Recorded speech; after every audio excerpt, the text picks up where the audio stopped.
Oh, shout out to baby girl out there. But welcome back to In the Coop episode. This is episode 20 for us. Um, First thing I want to do is appreciate our past three special guests we had. Yeah, we had three special guests in the last four episodes. That was pretty special for us. And we had Coach Fuller, FSU legend, OG, coming through. We had D-Jack, former linebacker, come through. We had DeKalen Brooks, former FSU linebacker, come through, talk some game with us, talk some Florida State with us. But it was good feedback from everybody. Got a good amount of views over there. I think it was over 1,000 views over all of those episodes. So definitely appreciate everybody's support on those episodes. But now we're over 1.2K subscribers. To reach that over the weekend. Definitely shout out to all the new subscribers on this journey with us, and definitely our OGs. And I know every episode we got to shout out our OGs, but like I said, we're on the road to 2K. We're going to talk about this homecoming win we had versus Wake Forest. Thank you, Lord. It's our first ACC win in 406 days. We're going to go over week 10 of college football. You know how we do it. The Heisman race, news, top 25, upsets. There was a lot of upsets, a lot of ones that I didn't call. And some I think Christian 100%, but we're going to talk about that. But we're going to end on some hot topics, but I want to know how everybody feeling. D-Lo, Christian, how y'all feeling, man? Feeling good, blessed. Glad we won this week, man. It's homecoming. We did exactly what we were supposed to do. I'm feeling good, man. Yes, sir, D-Lo. Christian, feeling good. They got the dub, man. I feel great. When Florida State win, I feel great, man. Feel that, man. OG Pete hollering at us. What's going on, OG Pete? Hopefully everything's good with you. It's one of our OGs right here, man. Yeah. You better not play with OG Pete. Yeah. OG Pete pull up on you. But shout out to Fitz Magic and my guy Tatum. I mean, this, like I said, this is every day. This is no surprise to me, especially, it's been actually no surprise to anybody on this podcast, man. We all played with them, and we understand that they understand the standard that we play with, and just upholding the standard every time they get on that field, just doing the best that they can. And I mean, as we know, Fitz knocked down his second game-winning field goal of the season as the Panthers beat the Packers this weekend. I think he has the most walk-off field goals in Carolina Panthers history. That's crazy. Fitz money, man. Fitz money. Fitz money. Man. Like, this is almost wanted to tear up watching this, man, because it's amazing, man, just knowing. I mean, we all know Fitz story. We ain't got to keep saying it, but I mean, shout out to Tatum. I mean, I was only grateful enough to play with him for our 1-2 seasons, but I knew, he's a special guy. I know D-Lo play right next to him, but he's balling. 10 tackles, 11 tackles, 14 tackles, 12 plus. God, I mean, hey, man, that's my linebacker. Double digits every game, boy. That's my linebacker right there, boy. Hey, man. Shout out to Tatum. Shout out to them too. OG Rhino said we win in Miami, Clemson, and UF lose over the weekend. How about this was a perfect weekend. Every one of our ops lost. Play with determination this weekend. Man. Don't worry, we finna talk. We finna talk all about it. Before we talk about it, there's a lot of speculation. Everybody talking about receivers in recent Florida State history. Now, this is very, very, very, very, very hard. No, it ain't hard for me. It ain't hard for me. All right. It ain't hard. When you answer this question, rank them 1 through 3. I'm going Johnny first. Oh, go ahead. Oh. I'm going Johnny first, Terry second, and Deuce third. I ain't gonna lie. I gotta go Terry first, Deuce second, Johnny third. Man, it's a fact. I just seen Johnny catch some game winners though, so that's why I say that though. Man, no, you're talking about a 6'3", 6'4" receiver who's running the 4.3. Yeah, who basically made the mean effort Terry down there somewhere. Like, what? I can't lie. Yeah, I'm gonna have to go. I'm gonna answer this question. 1-on-1 situation, deep ball to win the game. I'm gonna have to go Terry. I done seen Terry do some amazing things on the field. I can't even lie to you. So, oh yeah, I ain't gonna lie. I Christian got a understand hell of Terry, a baby but if girl. you talking about point of attack to go get the ball, I'm gonna take Johnny 6'7". Now, I'm one just thing taking about height Johnny, though. Johnny's one of the. Now, if I was running a run play, Yeah, he I'm gonna running it block. to Johnny's side for guaranteed touchdown, guaranteed first down. Johnny gonna put somebody 20 yards in the backfield, and. But if I had to rank them, I have to go. I have to go with the same list as Christian. No hate, dog. No hate. No, there's no hate, but Terry. I mean, yeah, man, Terry, man, that was a special specimen. Johnny, to this day, I say nobody is more physical than Johnny Wilson at receiver. Johnny actually made me change the way I look at the physicality at the receiver position. But Deuce, yeah, Deuce, man, I ain't gonna lie. Yeah, I He's seen the one-handed and stuff that he's weekend. too quick to be moving. Like he's too tall to be moving how he's moving. I thought tall people aren't athletic as the average football player, of course. But yeah, man, the dude out there moving like he's man. He was in a slot, did a slot fade, caught the ball behind the dude head. Come on, man. Yeah, man. I now no fan. I ain't. Hey, Deuce done did some special, man. But got the next question for you though. See, OG Montre says scary Terry. Yeah. Yeah. Come on, OGs know, man. Terry was one of them. Yeah, deep ball, go get it, Terry. He gonna go get it for sure. We got D'Lo. What's the largest margin of victory ever in the FBS college football game? B 63 points. 63 points. I'm gonna let one of them dudes move like he's 6'2". Literally, that's the reason that I put him over Johnny. Cause Johnny moved like a 6'7", 6'8" guy. Deuce don't move like he's 6'5", 6'6". Like he move like he's 6'2", like Montre said. So that's definitely special about him. But D'Lo said B. Is anybody riding with B, man? D. Ronald said D. Hey. If somebody moves about 222 points, they need to hang their program up. I want to wait to see Christian get back, but I don't think he'll get back. But the answer was D. It was 222 points. Georgia Tech beat Cumberland in 1916, 222-0. No cap. It was D. Yeah, That's crazy. I ain't gonna lie. 222. How? Georgia Tech did that When? in 1916. That's embarrassing.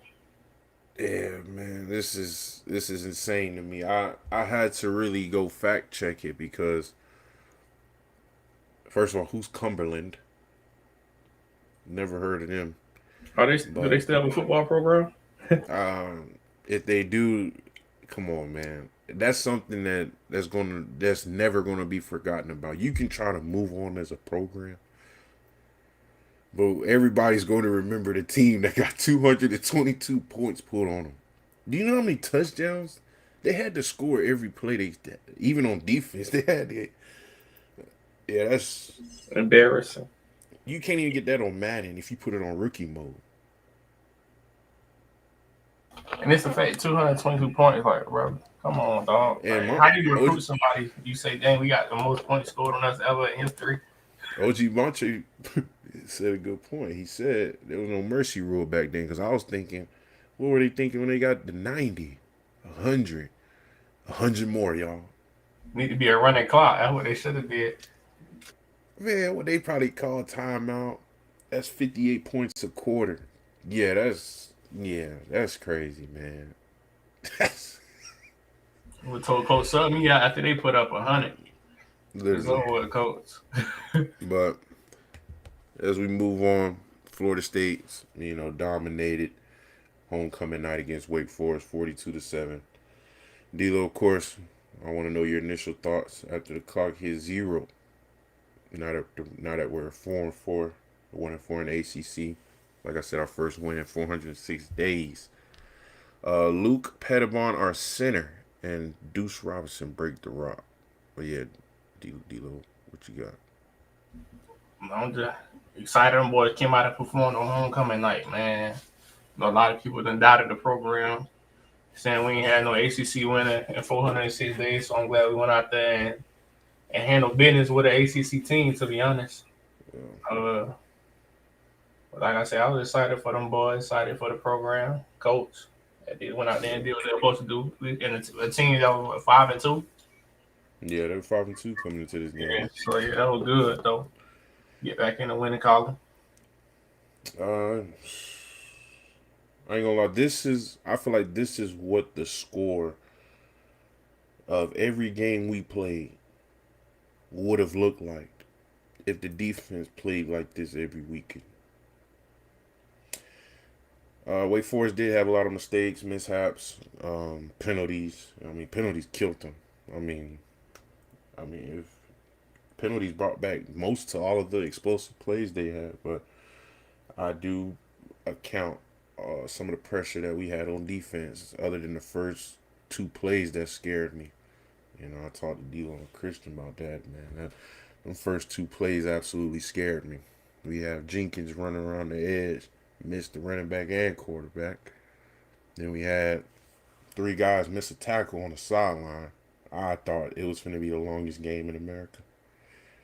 But, like I said, this is a Norvell coach team, so I should have known that they'll fight adversity and, keep going. But, yeah, Luke did show out against his former team. I did forget about that. Luke came from Wake Forest. I be thinking he came from Vanderbilt, but I get him mixed up with 55. But yeah, Luke did his thing. I didn't see no kind of bad look from the offensive line. Really, the offensive line played real consistent to me. I want to say shout out to that shirtless group that was in the stadium cheering them boys on. Man, that's real. That's juice. Me and D'Lo, we know what that looks like when you're on the field and you look up in the stands and it's not just y'all, man. You got a whole group of whether it's students, alumni, fans, whatever, they there with you. So just to see that, I know it gave them boys that much more energy and juice that they already had. But yeah, shout out to them. We got Christian come back on. Christian, what was your initial thoughts of this game? And did you see this 222? Well, no, I'm gonna ask you that later. But yeah, what was your initial thoughts of the game?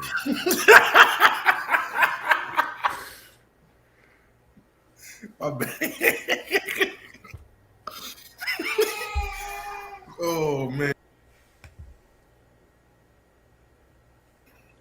No, man. The initial thoughts, I'm not gonna say, hey, it was expected. That was first off, you know what I'm saying. But the fashion that we did it in kind of took me back to Bama week, man. I ain't seen them boys fly around like that since Bama. You know what I'm saying? So that was mine, out the gate. That's true. Yeah. Everybody shouting out James Williams. We're gonna get to him when we talk about defense. He definitely took a step forward. I guess he took constructive criticism real well. But yes, we gonna talk about, yeah. But you got some news and press conferences. Usually, all the players who really had a post game interview just stated their love and respect for Coach Norvell. But that's what I kind of had an issue about, D'Lo. I wanted to talk to you about really. How do you feel about everybody saying, you know, basically everything is for him, fighting for Norvell? Um, basically, I guess, understanding that Norvell is not, that he's there for them, and that he wants everybody to succeed. But how did you take that process? I wish they would have been realized that and understanding that he got their best interest. Yeah, Not saying that affected the games we lost, but understanding he fights hard for his players and wants to put players in the best position possible. So like I said, I'm glad they understand it now. Rather than later, and then always he buys into the program. I'm glad, like I said, I'm glad they buying into whatever he's saying or got them doing. And like I said, it shows when you buy in. It shows. yeah. That's all it is. I mean, to me, it basically showed me that, I mean, we wasn't wrong. I mean, it's all about when are the players going to buy in. So that's mainly what I had a problem with, and we all know I made a post about that on Twitter, just how it took until week 10 to realize that Coach Norvell is here for the betterment of y'all, just making sure everybody's playing their best ball, and not only playing their best ball, bringing it every day. So I guess that's something that they learned through the bye week, because everybody was saying through the bye week that's when they all started to mesh together and fighting for Coach Norvell. Coach White said he's been preaching, believing all week. Norvell said he loved the energy and joy that they played with, but I mean that's what the game is about, and that's all Norvell is trying to preach, every day. Well, not only preach but show it too. But yeah, I mean, if you watched last episode, Coach Fuller even said it. There's been a different energy these past couple days, and Castellanos and Deuce said that when they got on their press conference. They just stated how there's been a different swagger in the facility lately. So Maybe the new facility did help. Cool. that's what I'm saying. I think when Kirkland said that it made them realize the legacy that they had to uphold. I think that it might have played a role in getting in that new facility. So, but yeah, Castellano said you'll see more of Singleton after that performance, and I'm pretty sure everybody was surprised to see that after he only got one carry throughout these ACC matchups. So yeah, I was definitely surprised to see that. But before we get into the offensive stuff, Micah Danzy said he has a decision to make. D-Lo. He posted on social media saying basically he has a decision to make, and he wants to choose one sport. He said either give up football or give up track. My thing is, why not? Now he knows himself more than we know him, of course. But is it impossible to pull both of them off? No, Play that ain't run. impossible. That's what I'm saying. Both of them benefit at the end of the day. Track help football, and Yeah, And I want to say football football help help track, people. but yeah, I feel like he should continue to do both though. Like I said, it'd be beneficial for him in the long run.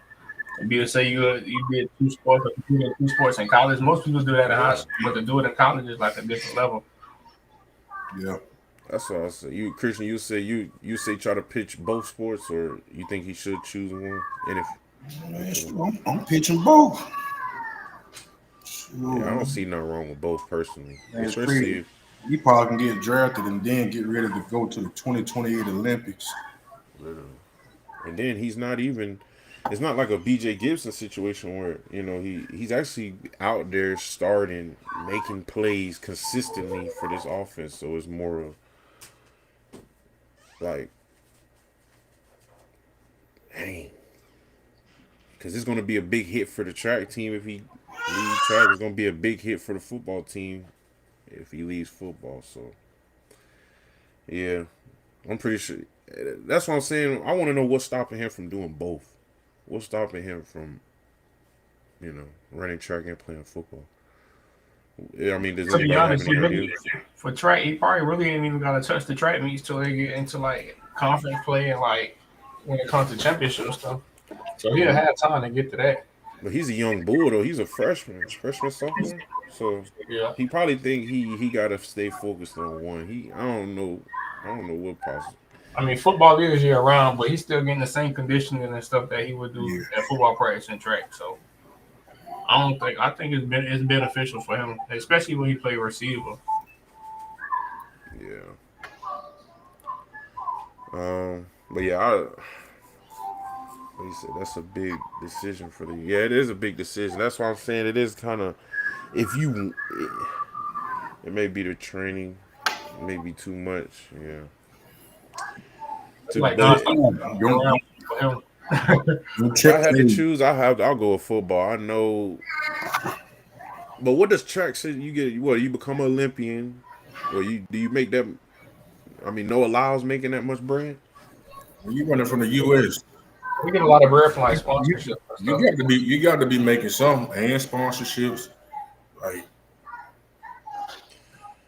I don't know Nah, what they the pay. future is bright in football though. I can see it. I mean, I'm pretty sure everybody can. I mean, But if you win enough gold medal, you could pawn one of them and get you some bread.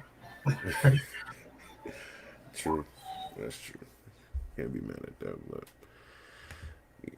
time to talk about this offense.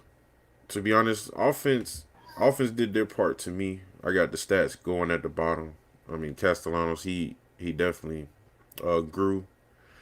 Well, not even grew. I mean, he ain't a veteran. He just he played up to the standard. I mean, he's threw for 271 yards, 150 rushing yards they had. So, but I do want to highlight we ran the ball 40 times and only passed the ball 17. So every time I see something like this, it always thinks back to what Christian says, man. That's how we wanted to play some physical football, and golly, that offensive line was just moving people, making like that's the only reason we hear so good about Singleton. I mean, did you see the holes that he had? Good gracious, the man. Parting like the Red Sea. That's what I'm saying. I could have ran for 100 with that old line. If Gabe put me at running back, I could have gave you 150, literally. But Eyes closed, ain't it?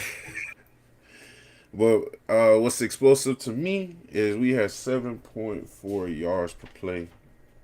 That's not common, especially with these especially with any offense these days. Just averaging, that's almost a first down every play. So hey, you can't go wrong with that.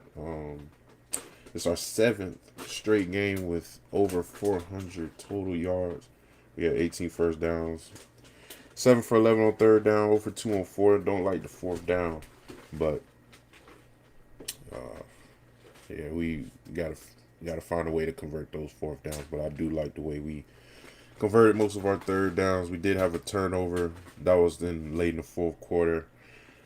Glenn Brock, man, got to play more cleaner than that. But I mean, hey, he didn't even see the dude coming. But you got to have better protection for him. But what I do love, we went 100% in the red zone. Only 4 penalties for 45 yards. I mean, this is a great ball by the offense. If any offense has numbers like this, you're going to win the game. So I mean, offense came to play. Deuce Robinson, man. I mean, I can't. That name, man. He's definitely going to be an All-American by the time the season's over with. But you can definitely tell he came into this game ready to dominate. I mean, Wake Forest had the ball 9 more minutes than we did. But it's just what we did when we had the ball. So we were very efficient. We were able to get it done in the air and run the ball. So Pretty sure, like I already said, Singleton came out of nowhere, man. I mean, what did y'all think about Singleton and his performance? Where has he been the whole season? That's exactly what I was thinking. I I texted, remember, yeah, I you texted said, it to you. literally, I said, hold on. Who was this cat Singleton and why is he just now getting the ball? Like, don't get me wrong. I like Saltchuk. I like Chrome. I like Williams. I like all these cats. yeah, I like all the running back. I like all the running backs. But hold on. Man just burst on the scene, 14 rushes, 91 yards, and a touchdown. Yeah, Making it look easy. literally. No, I'm like, man, where you been at? But no, shout out to bro, man. Made his impact felt all night. I mean, offensive line was moving people. I seen Micah Pettis just being nasty, just like Dominating. literally. I mean, Dominating. I think Montre mentioned it earlier. It was Shoot, Pettis and Luke, yeah, no Rhinos, yeah, played against his former team and did a great job handling that defensive line. yeah. Um, like I said, man, offensive Shout line out was just to him. hogs moving people. This is probably the most complete and efficient offensive showing that we've had, in my opinion. We only have 421 total yards, but the way we did it was amazing. Not anything y'all want to say about this offense before we move on? Consistency. We need this consistency for the rest of the season. That's all. And I do mean the rest of the season. That boy was running angry. That's what Montre said. He was. I ain't gonna lie. There was one play he could have scored, but that was the stiffest dead leg I ever seen. And he try to use the stiff arm. Like, you can't use the Come stiff on, arm man. like That was that. big Coop. Man, look, I would have did a step to the left, step to the right, back juke. See, they're not. Come on, man. It's all about quick twitch muscles and read and react. But he could have had a touchdown. Could have had one extra one, but still a strong performance by him. But he's some of y'all's MVP. But my MVP for this game, offensive MVP, goes to Deuce, man. 5 receptions, 148 yards, 1 touchdown, average 30 yards a catch, leading the ACC with that with averaging 30 yards a catch. This is his third 140 yard game this season, most by a FSU receiver since 2000. D-Lo, you weren't even born yet. That's crazy. Chris, you probably. I was born in 2000. Well, you probably went. Oh, What month though? Hey, yeah, you know, football months. We talking What, August through December. you know what I'm saying? I was born in November. My birthday is Okay, this month. okay. Well, 20. You ain't older than me. So I'm on 28. You not know You not 28. know 28. I said my birthday is November 28th. Oh, yeah, Oh, you were born. Yeah, you were born. Yeah. I feel say you know 28, boy. Oh man. But no, yeah, that's my offensive MVP. I did have Sam Singleton as my honorable mention just off of his impact alone. But I mean, Deuce Robinson, man, he's keeping Castellanos' confidence sparking. So as long as he keeps, you know, that connection with him and Castellanos good, I definitely see, you know, I don't see this offense stopping or dipping really. Oh, Yanni said, "Gold do rag matching the watch." I see you. Okay. Should do. Hey, I should. Dang. Okay. Hey, man, Said shout out 2000. We was in the national championship. Oh, it was 99. You Oh, probably I guess. off. Yeah. You was in it, Yeah. but you off. Yeah. No. We didn't. Oh. But 399, 13. I got FSU defensive performance. To be honest, it wasn't a bad showing by the defense. Like I said, other than the first drive, you know, those first 2-3 plays. You know, I mean, it was pretty good ball. I mean, if I could highlight anything, I loved how the defensive line took a step forward. I mean, shoot, man. We knocked the quarterback out of the game. I almost put James we are everybody talking about James Williams. He definitely took a step forward. He took a step forward this game. I mean, sack man. Look, he I think he got him one or two, and he knocked the quarterback out the game. So I mean, you got you got a couple cool points in this podcast, man. When you knock a quarterback out the game, you get love. So I need that energy to Yeah. go into this Clemson week. I need you to knock whoever that is at quarterback out the game.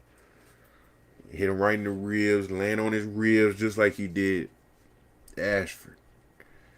But like I said, that was out of the whole defensive line. I mean, they all took a step forward. This is the fifth game this season with no rushing touchdowns allowed, but we did allow 19 first downs, 247 total yards. But I do want to highlight we allowed under 100 rushing yards, which is definitely a win in my book. So when you can stop the run like that, I'm pretty sure we all seen everybody was, I mean, flying to the ball, hitting people, other than the first 2-3 plays. But I mean, we was on it. Made them go 6 for 16 on third down. I don't like how they converted 2 or 3 of the fourth downs, but that's like I said, it wasn't a perfect game because that 2 for 3 is definitely ugly to me. But we did have 6 forced fumbles. Some of them were actually, shout out to Edwin Joseph. He definitely took a huge step forward to me, especially with all the stuff that was going on social media and everything that was caught on the sideline and everything. Man, he had a forced fumble. I mean, he was definitely making his name known throughout that whole game. But out of 6 forced fumbles, we only had 1 fumble recovery. Shout out to Jabril Rawls for that one. He got that off. I think it was a missed snap. He's low key becoming my favorite player. Yeah, and he Raw, he a young bull too. he's a sophomore. Yeah, I like Buddy. Keep balling, young. You got a fan in me. Yeah, Tell you that. yeah. Yep. Marche said James Williams pressure. That's what I'm saying. James Williams, he took. I had to go back and look because I was watching it live. I had to go back and look, and I was like, was that James who hit that boy like that? Quarterback on the ground, crying, my stomach. No, I had to go back and see, man. It was definitely him, and shoot, man, I knew that was gonna surprise Christian right there, but Yeah, nah, yeah. He got some cool points with me, man. I can't lie. yeah, Rawls, man, I think he's definitely gonna be special for us. We definitely got to keep him in Garnet and Gold, but I don't think that would be a problem. But he's definitely one of them. He seems like definitely one of them solid ones. So yeah, Williams finally wore 10 with honor. Literally, he did. Shout out to him. But other than that, I mean, this defense. Let's see. Let's talk about this defense. I haven't really seen this defense play like this since the Alabama game. I think Christian said that, but it was a little shaky at first. Kept shooting themselves in the. Well, actually, Wake Forest kept shooting themselves in the foot at first, but we ended up stacking up our plays. Man, them boys kept playing intense uh, every episode. What was your predictions last episode? Oh, y'all trying to skip forward. They thought they trying to see what our prediction percentage was. But do y'all have any MVPs on this defensive side of the ball before we move on?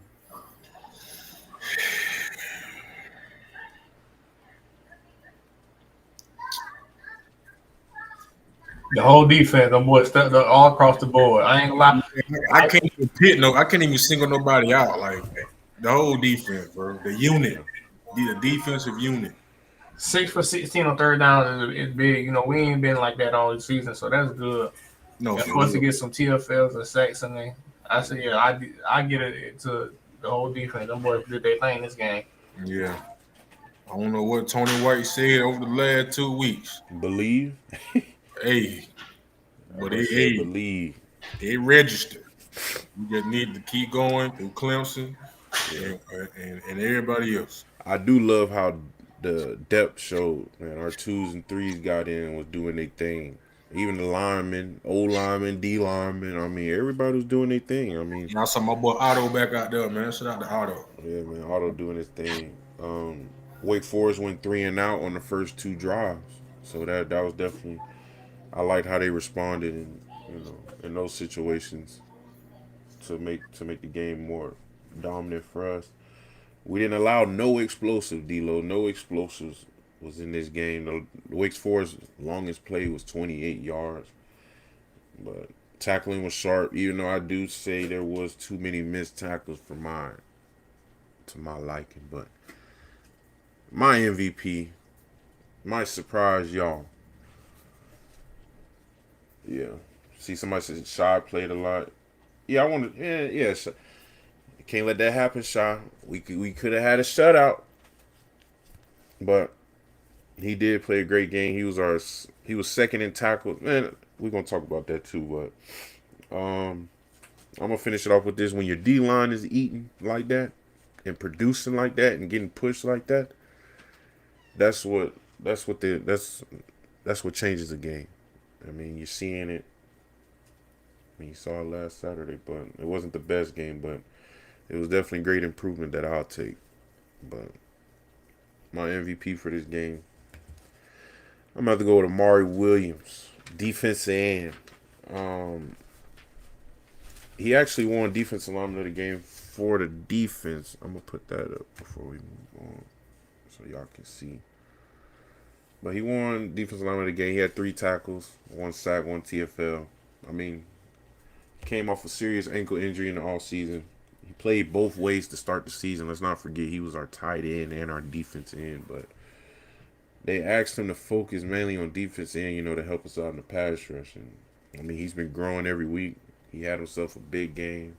I mean, I saw him in town during the bye week, and man's focused. I didn't expect nothing less. So it was definitely good to see him out there balling. But my honorable mentions was Jerry Wilson, KO.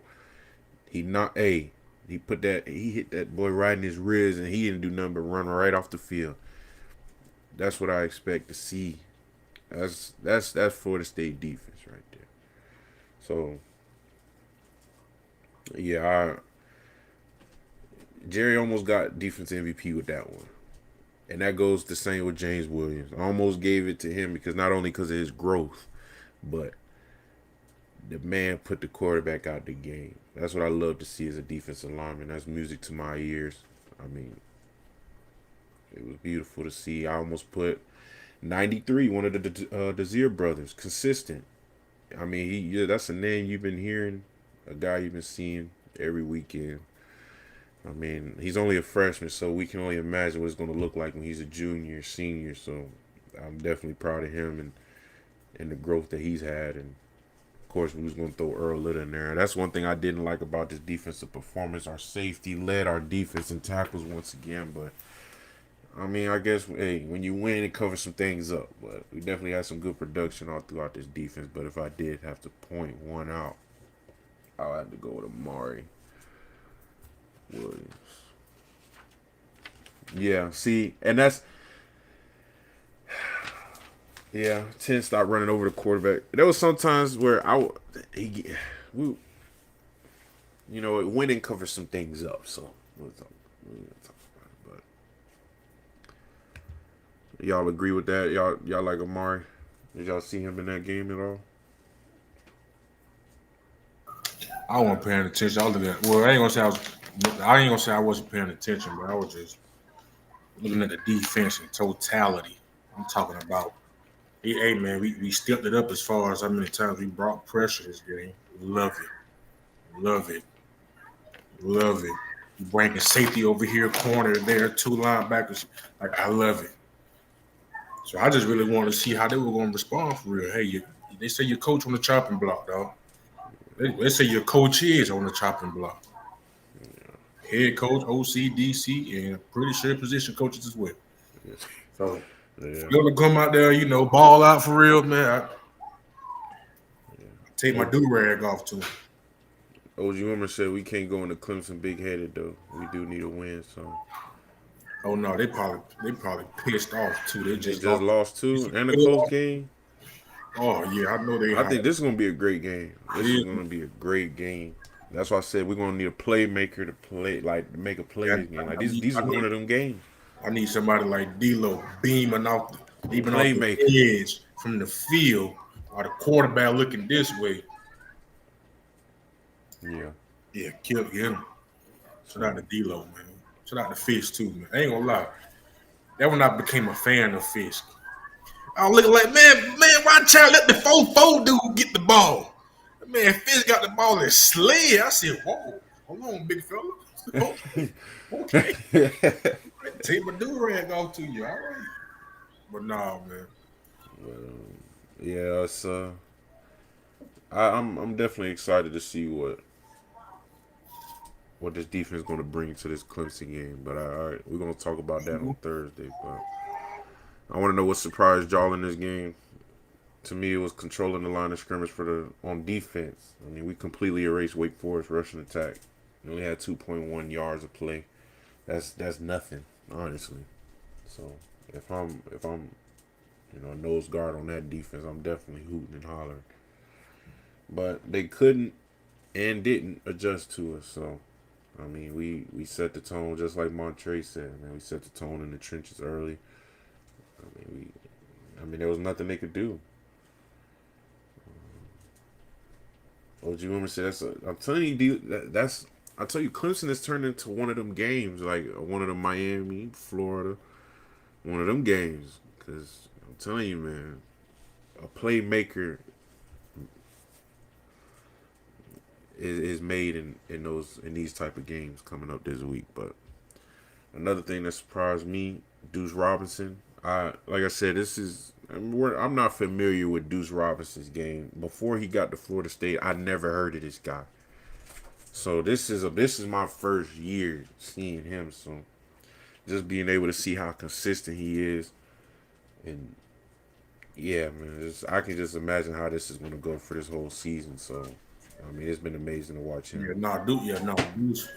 Deuce is my biggest surprise. Did Some y'all heard about Deuce before he got to Florida State when he was at USC? I haven't. No. You said Tennessee? USC. Oh no. Yeah, I never heard of this guy. Where you can't guard him. You throw it up over top, jump ball, or back shoulder, or just hit him across the middle on a slant. Literally. Let him take it up the field. Like you can't guard him, bro. So it's tough, and he's 6'6". So I mean, you can't. Yeah. Shout out to Duke. Offensive control. I don't know if it surprised y'all, but I mean, we ran for 172 yards, threw for 306, 7 yards of play. I mean, it wasn't surprising, but it was like, with the type of attitude everybody was coming in with this game with, it was kind of surprising to see but we know that Wake Forest is one of those sneaky teams, so just to be consistent and have control over the game on offense like that, that was good to see. And I spoke about our offensive line consistency. Played nasty the whole game. I mean, like I said, you had Sam Singleton having a game running behind that offensive line. Castellanos he took about 1-2 sacks, but still feeling himself in the pass game. Like I said, I mean, O-line did their thing, so definitely I was surprised to see just how consistent it stayed throughout the whole game. That goes the same thing for the offensive control, just going against a good Wake Forest team who has a known history of sneaking up and beating teams like a trap game. But the energy and focus after the bye week, we talked about that with Coach Fuller. But I mean, like I said, he already told us that this was going to happen. But just be able to see it, it's definitely beautiful to see. And the fact that we finished on both sides of the ball, like I said, we went 6 for 6 in the red zone on offense. Defense, no rushing touchdowns. Nobody individually had over 100 yards on us. That's amazing work to me. But anything surprised y'all? Singleton. I don't know where he's been. I don't know if he was hurt. I don't know if he wasn't doing enough in practice, but our coach, make sure you get that young man the ball next week. But no, yeah, Singleton, Deuce. And I was gonna say I like how Malzahn opened up the playbook too on offense. It looked more like how I did Bama. We using all our weapons when it came down to the offensive side of things. How we got multiple running backs, we got receivers. I see Jalen Lucas even got him there a few times. Yeah. So it's like using all your weapons to open up your offense. It opens up like run game and the pass game. And them boys took advantage of the opportunity. And like you said, being dominant at the line of scrimmage, that helped a lot too on both sides of the ball. I'm trying to figure out And how.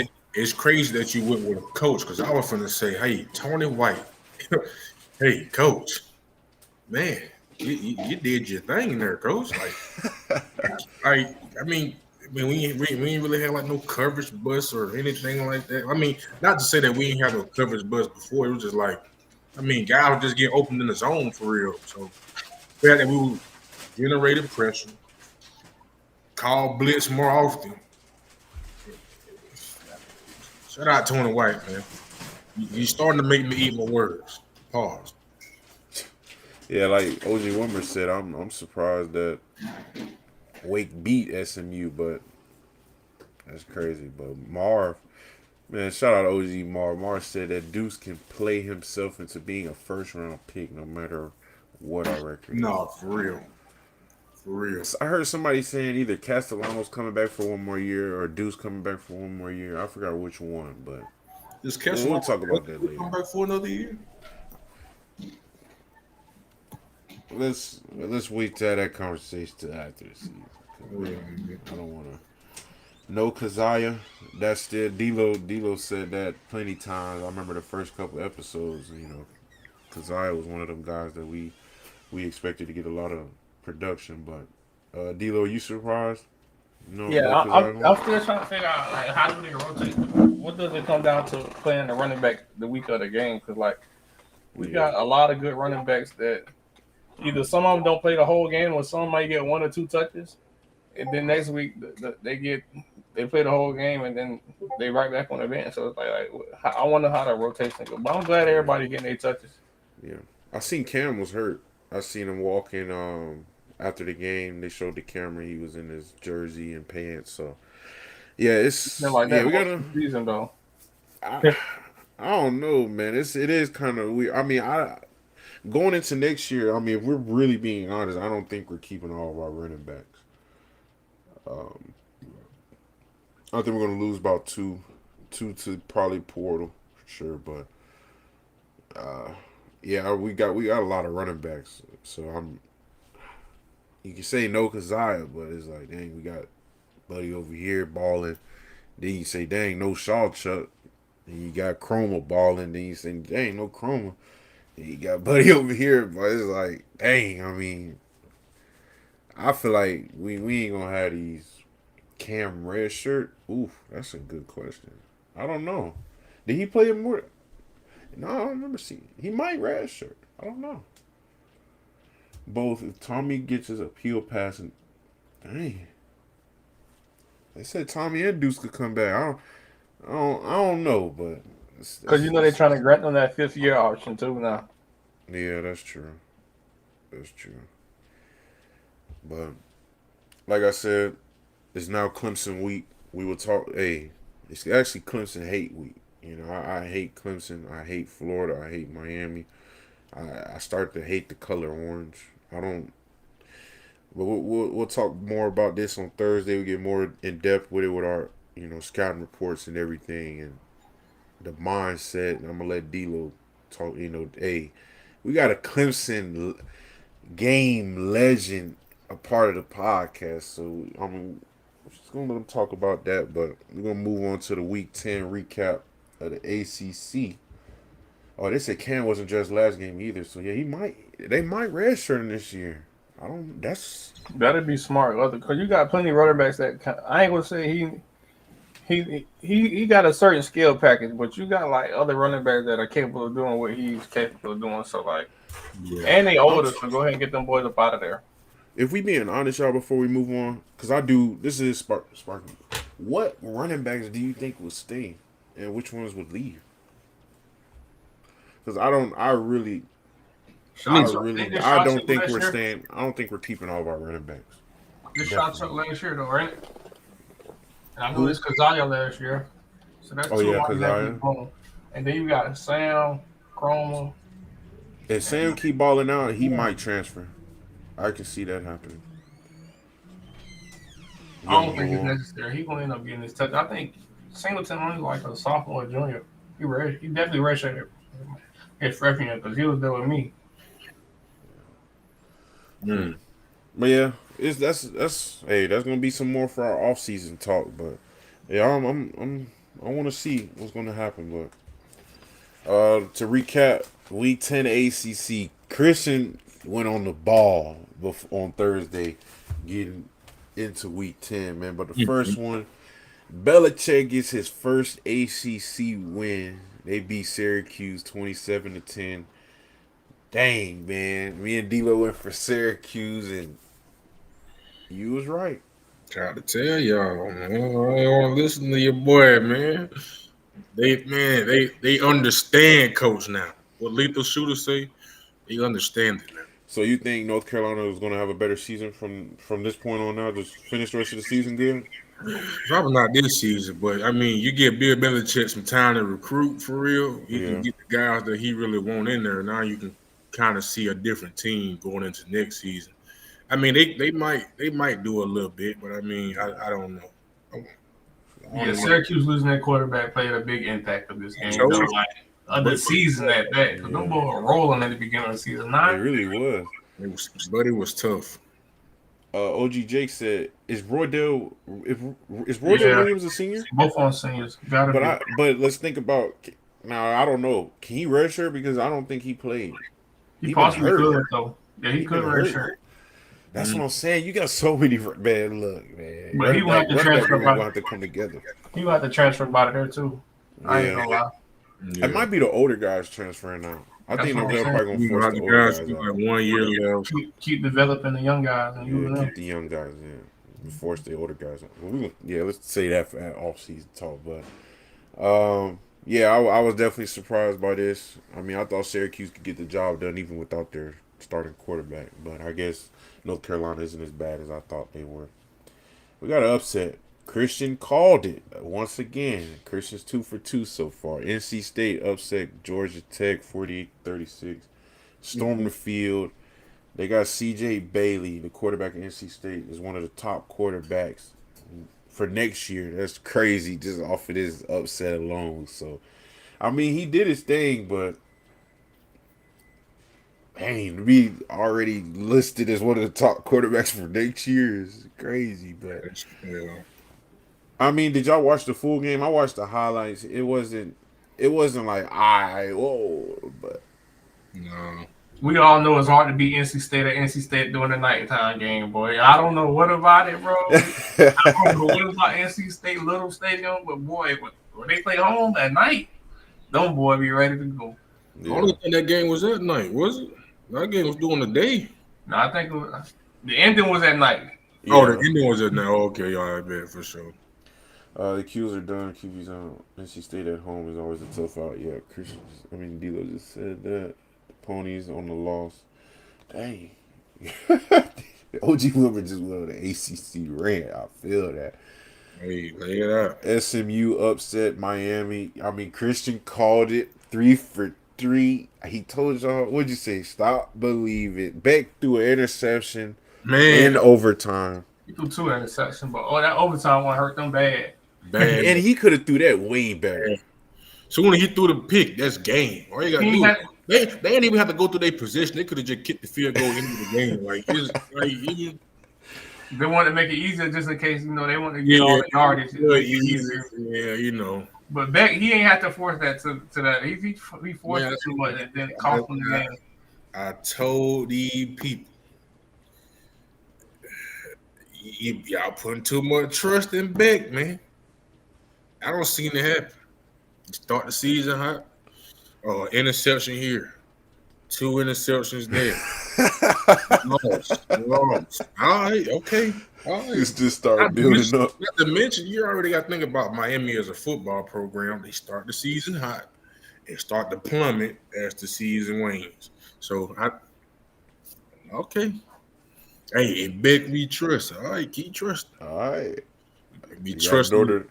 Be trusting the Notre, Pop-Tart Bowl. not the Pop-Tart Bowl you did. Hey. Notre Dame beat Boston College. I thought it was going to be more of a blowout. So that is the one I kind of raised my eyebrow a bit. Whoa. See, now that's some news. That is some news. Wimmer said, did this girl kick him to the curb before the game? Whoa. He might have. I thought that happened way before the season when he got his lamb took. $4 million? They giving him $4 million, but I'll ask for at least half back. No, right. Give me half back, man. Every pick, give me at least 200,000 back. But were y'all surprised at this Notre Dame Boston College game? I mean, I guess it was those are two. I ain't gonna lie, I did think it was. I thought it was just gonna be more of a beatdown. That's about it. Virginia. Yeah, me too. Virginia won, beat Cal. That was a good game. Virginia's now the number one team in the ACC. They're the only undefeated team in ACC play. Who would ever thought the Virginia Cavaliers will be leading the ACC with an undefeated record in the ACC? Not me.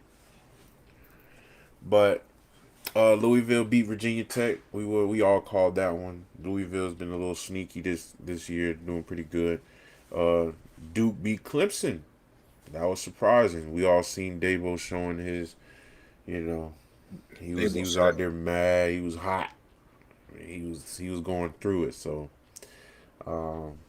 this was Duke's first win at Clemson in 45 years. So, everybody's saying Dabo's gone. Dang. Yeah. I don't know, man. This is the first. Well, we're gonna talk about that later, but everybody's saying fire Dabo. Or I think he's trying to force his way out. I think he wants another job. I don't know. That's what some people saying that he's trying to get out of there. Some people saying he need to get fired. The only reason why I think they might fire him is because he don't want to tap in with their transfer portal, and the university see how transfer portal is working numbers for some colleges. Yeah. Nah, man, that boy, you gotta get on with the trend. Thanks. Hey man, you ain't got Venables no more. Hey, he gone. He in Oklahoma balling. Who was the OC? Or what's he called? Elliott. He was the head coach for UVA. Come on, man. So really, both of your coordinators surpassed you. That's tough. Who, man? Nobody, man. What? Nobody thought Kirby Smart was going to surpass Saban. Lane Kiffin was going to surpass Saban. You let your offense and your defense coordinator surpass you in 1 year. That's okay. We ain't gonna talk about it. Like I said, Virginia is number one in the ACC. Their last ACC games are versus Wake Forest, at Duke, and Virginia Tech. So I think Duke is going to be the only team that can give Virginia a run for their money for the season. I ain't gonna lie, I feel like Virginia might win out, bro. That's what I'm saying. I just need Duke. I can't let Virginia go undefeated in the ACC, man. That's gonna hurt me. I feel like Virginia might win out, bro. They said Georgia Tech is second, but the next ACC games they have is Boston College and Pitt. So Georgia Tech might win out. Georgia Tech might win out, yeah. But we got a lot of multiple one loss and 2 loss teams, so I think it's going to get a little tricky towards the end of the season. But they got Louisville and SMU as the sneaky teams. Louisville got to play Cal, Clemson, and SMU. SMU can win out. Yeah, SMU got Boston College, Louisville, and California. So yeah, SMU can do it again if they want. Yeah. Montreal, yeah. He said Dabo was hiding behind his coordinator for years. Christian, you said that. Hey, man, you seeing the show up now. Mm-hmm. But we're going to go ahead and move into week 10 of college football. Auburn makes their move, man. Auburn fired their head coach, Hugh Freeze. after their loss to Kentucky. Went 6-16 in the SEC in 3 years. 15-19 overall record. His buyout was $16 million. So, man, they're clearing house, man. This is going to be a whole new college football next year with all these coaching changes. Not Because for you got real. to think, people going to get these jobs. People going to sign coaches from other teams. It's going to be another mixture in college football. Here we go. Shoot, some of our coordinators and coaches might be gone. You never know. Ain't nobody safe when all these jobs I open. ain't gonna lie, Too man. many jobs opening. So I ain't gonna lie, man. Norvell convinced Gus to come back. I feel like Gus ain't gonna take another job. Tony might, Tony, but yeah. I don't know about Gus. But the crazy thing about Auburn, they're paying their last 3 head coaches $52 million. They paid Gus $21 million. They paying Hugh Freeze $16 million, and they paid Coach Larson $15 million. So yeah, I don't. You see, LSU fired their AD. Auburn AD needs. Hey, you need to get you a Need to coach. be investigated. Cause Get him out of there. Auburn ain't been good since my dog Cam Newton. Shout out to Kill It, man. Hey, that's my dog for real. But Maryland also fired their head coach Mike Loxley. They said that he needs to be a general manager for a college team. I guess he knows his ball. I'm kind of familiar with him, and not really. I had some guys go to Maryland, had some good things to say about him, but they fired him after their blowout loss on homecoming night to Indiana. Uh, he been on the hot seat since week 2, so this was bound to happen sooner or later. So Yeah. he led Maryland to 3 straight winning seasons with bowl wins, 21 to 2023. But Yeah, that which is they said crazy. it was Like what downhill. they expecting in Maryland, they're expecting to win a national championship, or they just a winning season is production for Maryland. Yeah. I ain't gonna lie. Yeah, but they said it's been downhill since 23. But my thing is, realistically, how long do you give a coach? Like, if y'all just hired a coach this year, how long are you giving him? Like 3 years, 2 years? That's what it looked like. It should be. You It's got supposed you to be got two. 3 years. Worse than players. Unless they just losing every game, the regular it should be like 3 years. All right, but what if you hire a coach? He go 0-12, and then he go 3-9. Gotta You go, got You gonna boy. Gotta fire him? go. I don't see the vision for the you program. got one. You got one. I'm gonna give you one more year. But hey, So he went 0 and man, 12, then 3 and man, 9. I love Tag. I'm gonna do you like Tag. I'm gonna give you one more year, dog. You lose one of these crucial games, you're done. I'm firing you in front of your family. You're done. Bro, I'm done. I'm done. Like I gave you 3 years, son. You couldn't yes. right the ship, not even 90 degrees. It's like you're done. You're done. Take the I'm buyout firing you in money front of your and family. take care of your family. No, can't do Understood. You got but yeah, Maryland, Auburn. We're gonna have a segment about this on Thursday. All these head coaching job that's open. And you got to think when the team gets their head coach, he got to get his coordinator. He might. There's a chance he might bring the same one. There's a chance he might go, it. you Yeah. know, buy another one. So, and then there's probably a chance for the young coaches to come up in the game. If you can't get a coach who locked in already, hey, you gotta go get a coordinator somewhere. Hey, You gotta go get a coach somewhere. So I like this, but the fall of Clemson, man, I love this, man, and I can't wait to make this even worse this weekend. But they said for the first time since 2010, Clemson has suffered their first 5-loss season. I love it. This is music. mm-mm. Let's make it 6 losses. How about that? Is it asking too much to make it 6 losses? But moving on, we got another firing. South Carolina fires their offensive coordinator, Mike Shula, after he produced the last ranked offense in college football so far this season. Hmm? So that's another coordinator. So I ain't gonna lie. Once I found out that we had the worst offense, he was fired. Then wait, we're 132 out of 132.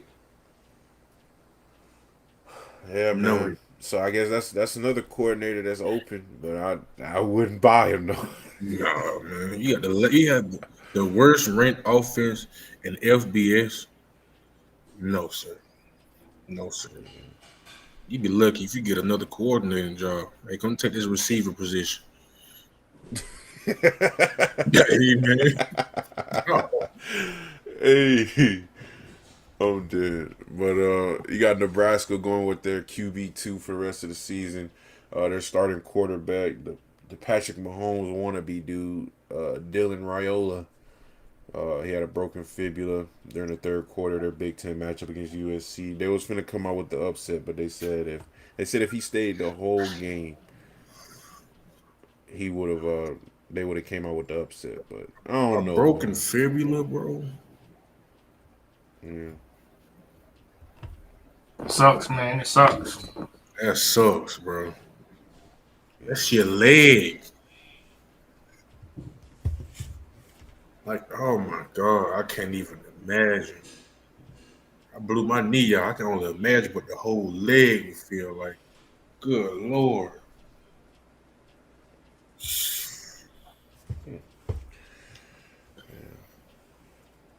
Well, hold on. Shout out to my mom and pops. Gave me an update on Asante Samuel.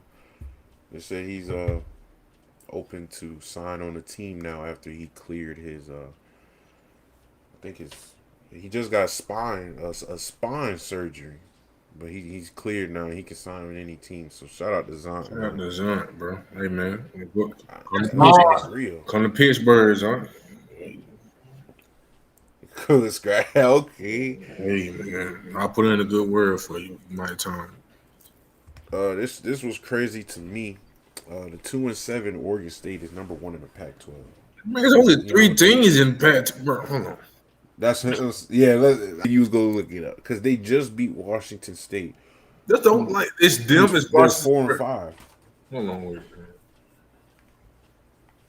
Yeah, to want be to know. 2-7 and number one in the conference, that should tell you everything that you need to know about the conference. Like 2-7. Anybody be in the conference championship after you won 2-7. The conference championship is just those two teams. They literally just played the conference championship in week 10. Well, Christian, how many teams in the Pac-12? Okay, Conrad Hussey. Conrad. Oh yeah, I forgot Buddy over there. Well, were they about to go win another Of title? course they did. I thought they was in the Mount. I thought they was in the Mountain West. Who? Boise State. Are they in the Pac-12? Oh wait, see now they look like the Pac-12 official website here. You got Boise State, Colorado State, Fresno State. I don't know who that is. Oregon State, San Diego State, Texas State, Utah State, Washington State. All these states, good Lord. But yeah, there's the last time I saw it was only three teams over there. Like, Well, you might be looking at other sports. Is that the football? that one, Pac-12 football? let me see, man. Because you know they I got Florida forgot, State in the yeah. Big 12. I forgot. Hold on, wait. Give me one more. But no, that was pretty crazy to me. I didn't know a 2-17 could be number one in the conference. But then I had to figure it out. It probably has to be only those two teams. Yes, it is. It's only Washington State and Oregon State. Yes. So they literally played the conference championship in week 10. So what they gonna do when it comes to conference championship week? They gonna play again? So Oregon State can get in the playoffs? I don't think they because you still got. Because I thought conference it's too much championship time. gets you in the playoffs.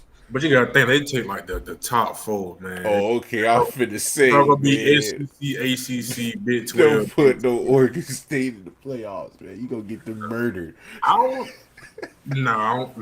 think they're gonna put them in there.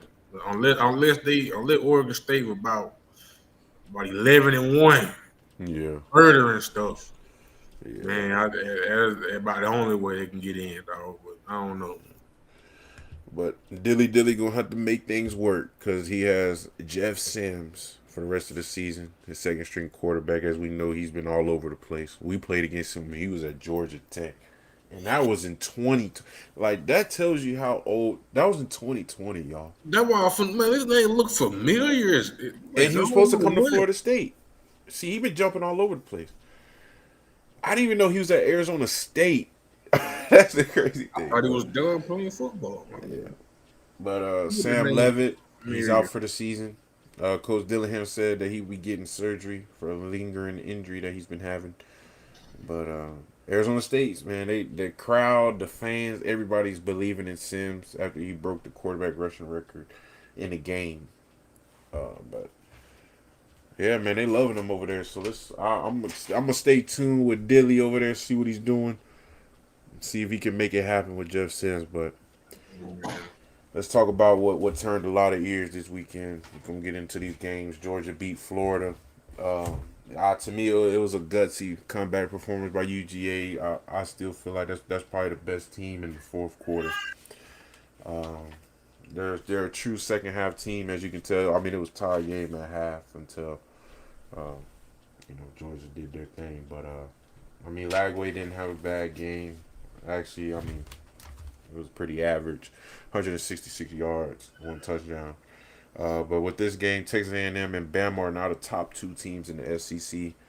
So it's going to be interesting to see how this plays out. Because Kirby said after the game, every game in the SEC is going to go to the wire. And I ain't going to lie, I believe it.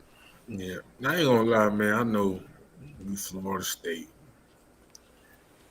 but there was some controversial calls in that game, bro. Bro, especially the one when Lagway escaped the pocket, threw it downfield, and Buddy caught it. Like he caught it with his. They robbed them boys. I ain't gonna lie, they robbed Florida. They robbed. They really robbed Florida, bro. That was For a real? game, bro. Yes, that No, was. bro, like it was that play, and it was like another play or two. Cause I was watching the highlights. I said, no way. I got mad from watching the highlights.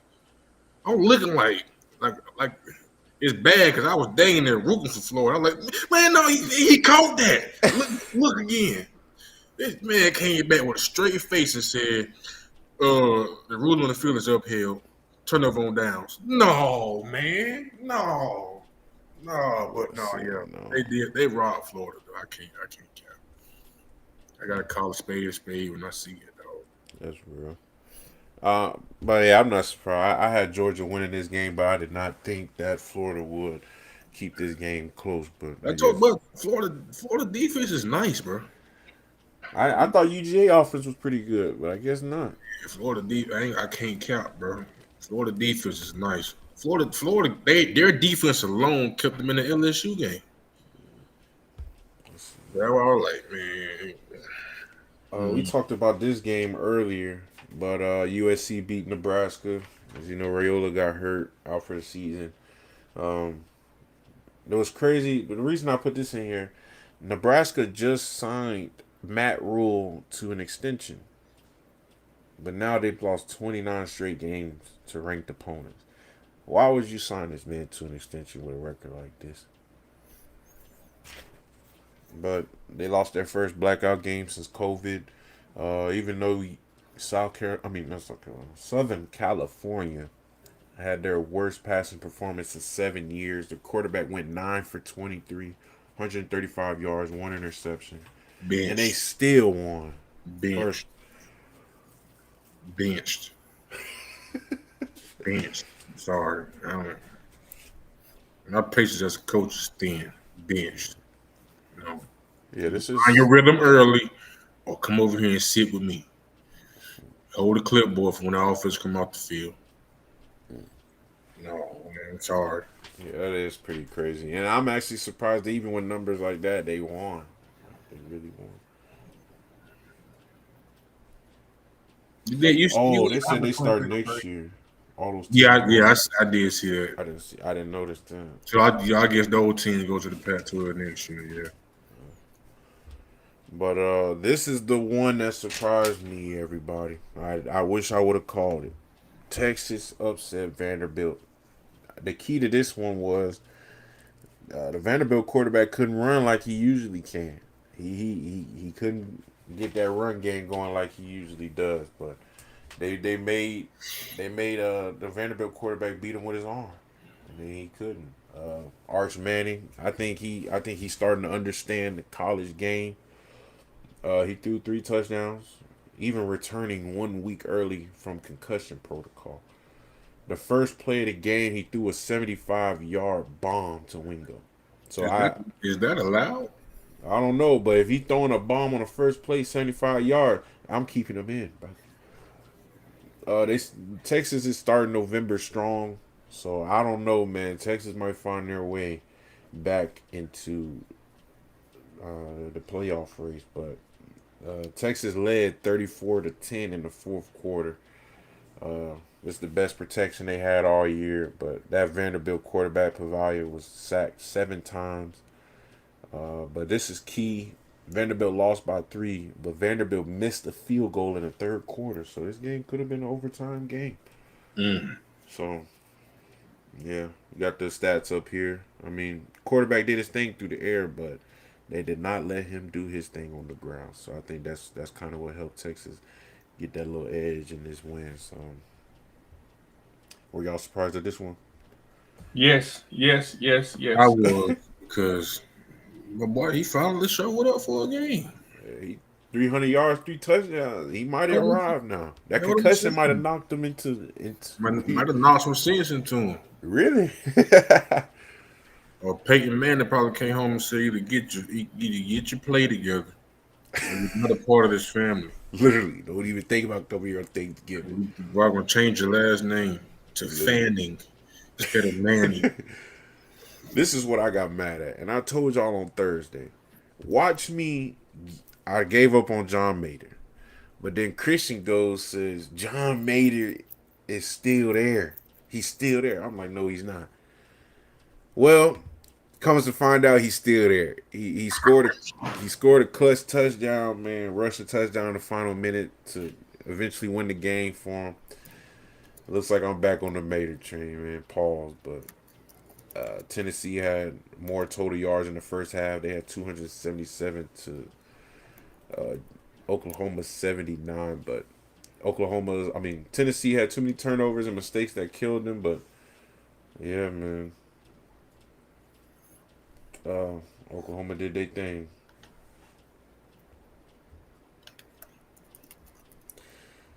Oh, we got Utah and Cincinnati is one of the upsets. This is the one I called. This was the only upset I called. I mean, I knew this was coming. The East Coast team going to the West Coast.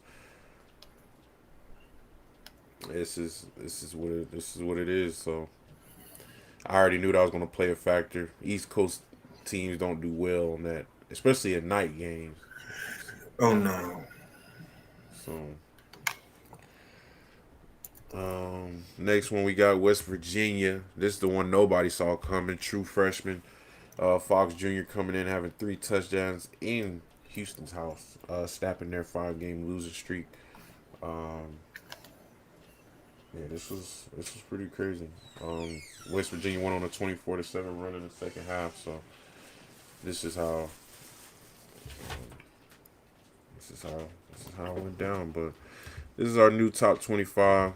The first thing I want to ask y'all is how in the world did Notre Dame find their way back into the top 10?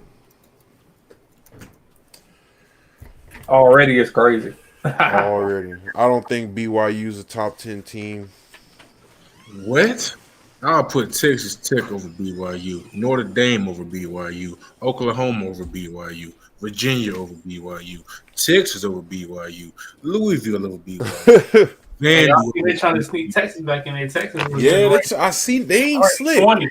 They- Texas was just ranked 20. I told y'all Texas gonna find their way back in the playoffs. But they only want the ratings, bro, because they know having a Manning in the college football playoff would draw more attention than having somebody like BYU.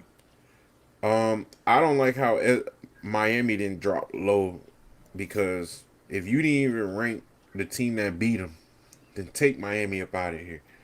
No, for real. Top 5 teams are still the same though. Top 5 did not move. Other than BYU, I really don't got a problem with the top 12. Yeah. And I don't like how Cincinnati still ranked. I don't care if it's 25, but they just got blew out. How 45. How is Michigan still in the mix? Tell me about it. The Raiders, man, the Raiders. Man, I'm sorry. They're We got not our doing. Heisman race. I'm gonna throw it up here. They got Julian Sayin leading the Heisman race after his 3-4 touchdown performance. For the second week in a row, he threw for 4 touchdowns. That's why he's the leader now, completing over 80% of his throws.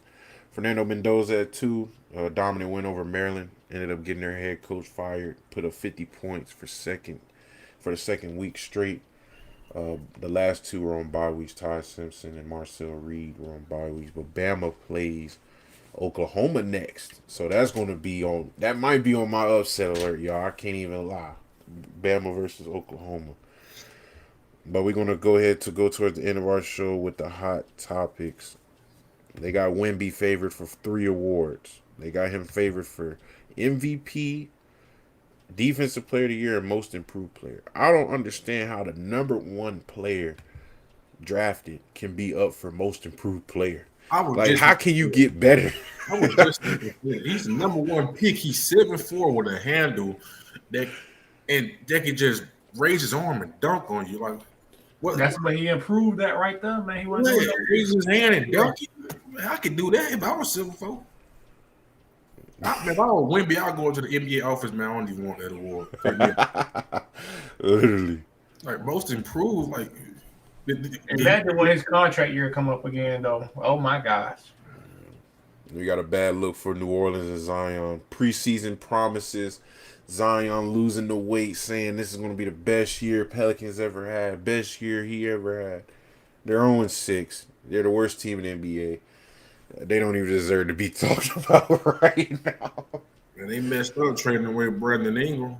Yeah, they're stuck with Jordan Poole. Man, come on, man. The highlight of their season is when Zion dunked on Wemby on the first play of the game. Other than that, there was a bad injury last night. Jaden Daniels went down. There was some things I wanted to say about that. First of all, why is your starting quarterback playing when you're getting blown out 38-7 in the fourth quarter? Second, I talked to Christian about this, man. It's a hip drop tackle, but my thing is, thinking in that situation, you got to just take the impact on the shoulder, man. I don't think he was big, strong enough to try to. There's no way in the world a dude bigger than you sling you down and you finna catch yourself with one arm. Are you crazy? Yeah, probably when you land on them, but not. I'm all this impact and momentum going to the ground. The man arm is this big, and he putting it on the ground to stop the momentum. Man, soon as I didn't even watch the game. As soon as I seen the tackle start, I already knew how he broke it. He was going to try to save himself. Man, you got to take that on the shoulder. You got shoulder pads for a reason. Take the impact. But, what y'all think about that? Did y'all see it? I just seen he got up and they wrapped his arm up. I didn't see how it happened. I ain't see it, but I ain't trying to sound disrespectful or anything, but at the same time, I'm not surprised. Yeah. Can you look at the body frame of a Jaden Daniels? Then go look at the body frame of a Cam Newton. You can't even compare him to Cam. Cam is one of one. Cam is up there in his own tier. Bryce Young, ain't it? Yeah, Bryce Young, he's a small quarterback. If he put his arm down, he'd break his arm too. That's what I'm saying though. Like you gotta learn how to play the game. That's the thing. Yeah, but he's small. He's slender, bro. Like you can't avoid that type of an injury when you in that body type. Something is bound to happen. Well, imagine trying to slam Wemby to the ground and Wemby put his arm on the ground. Wemby might snap in half. What do you mean? Yeah. But I want to know how y'all feel. Bengals offensive players voicing their frustration.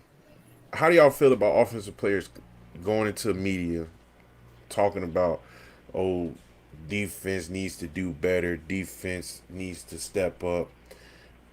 What's the point of that? Y'all got all the money.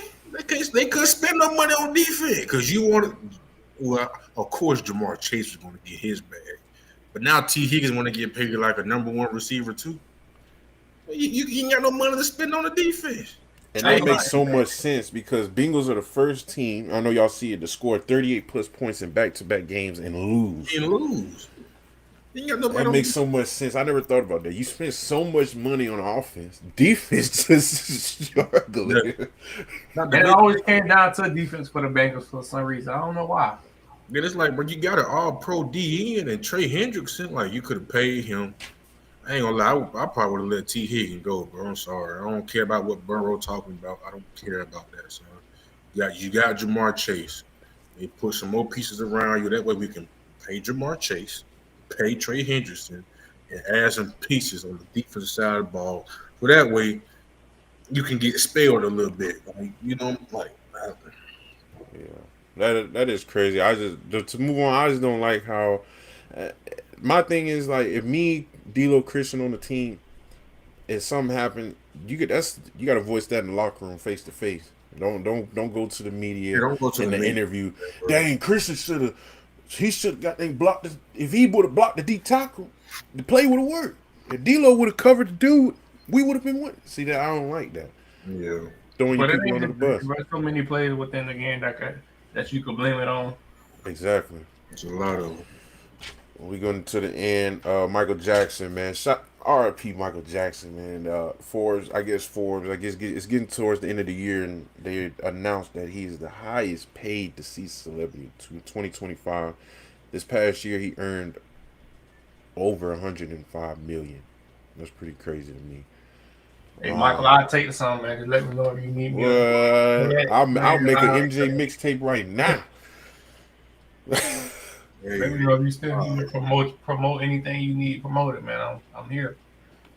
You got ChatGPT making changes starting today. ChatGPT will no longer provide health or legal advice. It will now only explain general information. I guess there's a lot of people using it for. Just like Google. Yeah. ChatGPT was Google. So now ChatGPT, I don't know if y'all noticed ChatGPT been acting a little slow lately. Man. They changing it, man. They said it's helping y'all too much. That's what it's supposed to be for. Yeah, I don't like that. I don't like that. Will tell you how to become a millionaire in 3 days if you listen. But I ain't gonna lie, I be trying to look up those stuff, but I ain't gonna lie, it be kind of complicated. If I knew how to do it, hey y'all boys. Yeah. And the last thing I want to talk about is setting an example, man. There was 2 famous streamers. Now they're set to lose their $5 million Adidas contract after saying racist jokes to each other on stream in a jokeful way. Stink it, man. There's no. Me and Christian said this whole spiel on season 1. These young streamers, do you not realize there are kids watching you every second? So I don't know if y'all know there was a streamer, and there was another streamer. They were just going back and forth, yelling Asian jokes, black jokes, laughing. Kids over there watching it, laughing. That's one thing I just want to say. I don't know if y'all want to harp on this too. Just set an example. Just knowing that kids are always watching you. Somebody's watching you. So the thing is, I just feel like you got to be raised better. And just knowing how to act. That's how my mom and dad always said. Just knowing how to act. You got to know how to act right, and just know how to be a professional. Especially when you making money like that, you got to know how to be a pro, be a professional. It's not just with football. It goes with anything in life. Just learn how to be a pro. You can't just. Yeah, they're kids, but when she making money like that, you ain't no kid no more. I don't know if y'all can say it. I mean, that's how I look at it. You're a 16-year-old, but if you have a $5 million contract, you ain't no kid. So you can't be making no kid decisions like this and messing up your future. So I don't even blame them because they're young kids, but I blame the circle that they're around and the ones who's letting it happen, the ones who recorded, the ones who even posted it, just letting it happen. But anything y'all want to say about this before we end it up? No, man, I blame the parents. But they were just saying it all jokes. But it's like, yeah, you're joking, but that's what I'm saying. This like, camera right here is on you. Oh, I'm saying like you could joke, but like first of all, you're on camera. That's one thing. And if you're gonna say that, bro, say it off the camera, dog. But don't say it. I don't feel bad. Hey, Come Adidas. down to a point, man. You gotta know how this is work, and then we can act like how we act outside of work. But right now, I'm working, so we need to know what the Hey, like if you're gonna use it as your job, like you got that is their job. Them boys making millions off this stream. So like, you gotta. I'm saying, like, but you gotta conduct yourself with some type of some. Right. Come on, dog. You messing with your own money. Hey, Adidas. If you want to find somebody to get that contract to, Hey, we open. Hey, We open. we here, baby. We here. hey. After all my lucky giveaways today. We are here. We are here.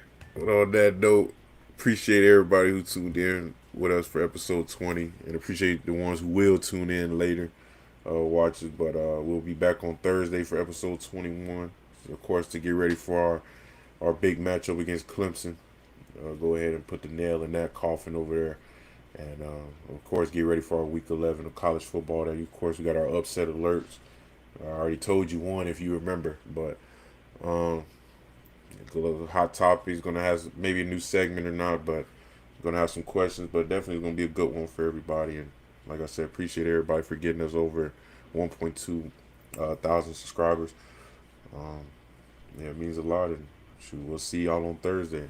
D-Lo Christian. And y'all do what Wirma said, man. Hit the like and subscribe, dog. Yes, sir. Yes, sir. Come on. And please share it with your friends, family, Yes, And sir. loved ones, come on now. co-workers, even a random on the street. Yes, sir. We'll be back on